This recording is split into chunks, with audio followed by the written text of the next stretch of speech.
We are not. This was a mistake. We're taking the best stuff. What's up, Buttercups? It's me, Amy Young, and I'm here to change the way you think about dating and relationships. Viewer requested video. Attention, we have a viewer requested video. Say that 5 times fast. Viewer requested video. Her name is Jen. She has a question. Jen writes, "Hi Amy, love all your work and videos. Basically, I need you in my life to keep me sane, so thanks." My pleasure. I was wondering and searching for any videos or words about crushes or getting over someone you aren't even really in anything with. I know there's a getting over it video, but that is more about a relationship breakup. You can watch that here if you want to. Do we have anything that is more geared towards that obsessive loop in your head and the struggle between knowing to get over it logically versus the boredom and loneliness headspace feeling? Would love to hear from you when you can. Thanks, Jen. Jen, my friend, I was born to answer this question. Do you know how many times I've had a crush on someone and it hasn't been reciprocated?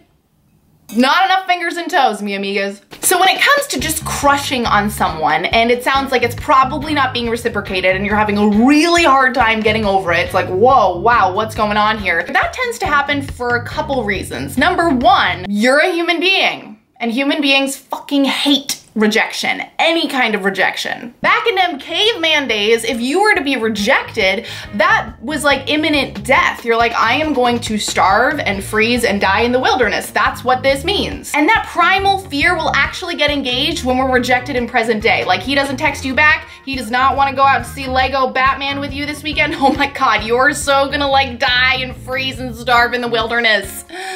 Not in that order. That's like a fun thing. Number 2, let's talk obsessive looping. I love this term that you have coined, Jen, to describe that heinous state where you just can't let some dude go, who really should be like a blip, but for some reason he's taken up a shit ton of real estate in your brain space. You can't seem to let go of the interactions and the conversations and like the small little moments that you shared together, why he doesn't like you or how can you make him like you, like you're just going over those details in your mind. It's like, this is super common and it's almost always a symptom of wanting to be in control. Did you know that trying to be in control is like most human beings' favorite inane pastime? Because it's impossible, because we're not in control.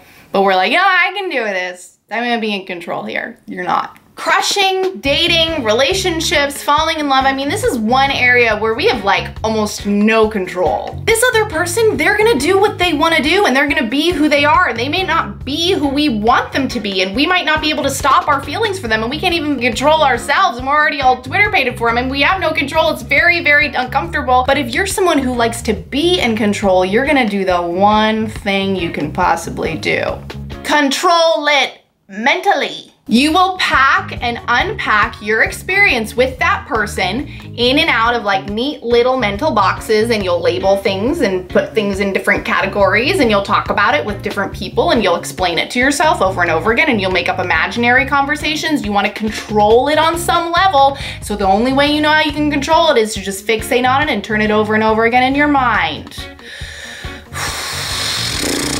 This is what control sounds like on obsessive loop. Why doesn't he want to be with me? Is he into that other girl? Did I do something wrong? He's intimidated by me. Well, he said that, but is that what he meant? Maybe I'm misinterpreting what he meant. Am I just into him because he's not into me? I came on too strong. But like, how do I really feel? But then why would he have said that? Did I just misread everything? What's his sign? That'll tell me a lot. I just need to understand like what's going on here and why he's doing what he's doing and why I'm doing what I'm doing and like I just want to understand it. Yeah, that like ever so innocent attempt to understand, like the desire to just make sense of it all.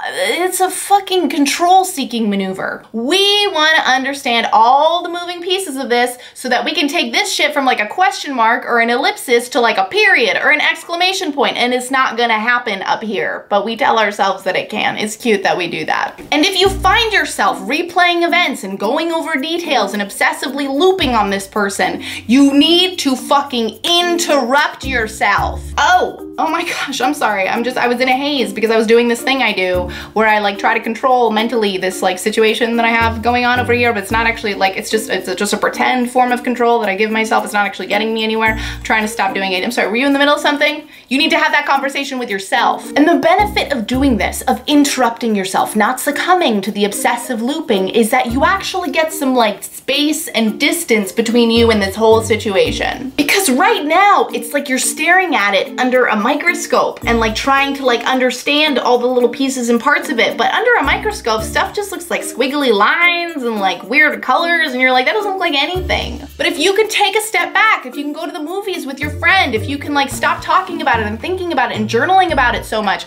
then what's gonna happen is you're gonna like zoom out a little bit and get this like larger perspective in this bird's eye view, and you're gonna be like, huh, I suddenly see this a lot more clearly. It's hard to see something clearly when you're like up close and personal and like on top of it and it's happening in your mind. When you like step back, a lot more freedom and flexibility. You're gonna feel much more better. You're ironically probably gonna actually feel more in control. What? I know. You do not have to understand something to move on from it. You don't have to make a sense of something in order to begin letting go of it. It can just be a weird mess, and you can be like, you know what? We're gonna take a break from the microscope because my eyes are starting to hurt and I can't breathe, I'm hungry. Jesus, anybody got like a burger? You can step away from a mess, you can let it go. It'll always be there. You can go back to it whenever you want, but you don't have to focus on it right now. And when you can shift focus, that's freedom. Jen, I can't thank you enough for asking this very important question and getting us to have an honest conversation about obsessive looping and our freakish desire to be in control at all times. But let's just admit, we don't have control, and we don't need to have control. We've got each other. You know, there's always so many more things I want to say that I just can't fit into these videos, and that is why I send out a regular email series to the awesome community of people who are part of the bigger conversation that's happening over on amyyoungcoaching.com. So if you want to get in on that, just head to the link in the description box. You can enter your email and I'll visit your inbox very soon. I would love to connect with you that way. Speaking of making connections, something tells me that you have a gal pal who really wants to get in on this party. So go ahead and share this video with her and help her get in on the romance revolution, because we are changing the way you think about dating and relationships over here. One video at a fucking time. Thank you so much for watching and for writing in. If you'd like to catch up with me on the regs, go ahead and hit subscribe. And until next time, I'll see ya.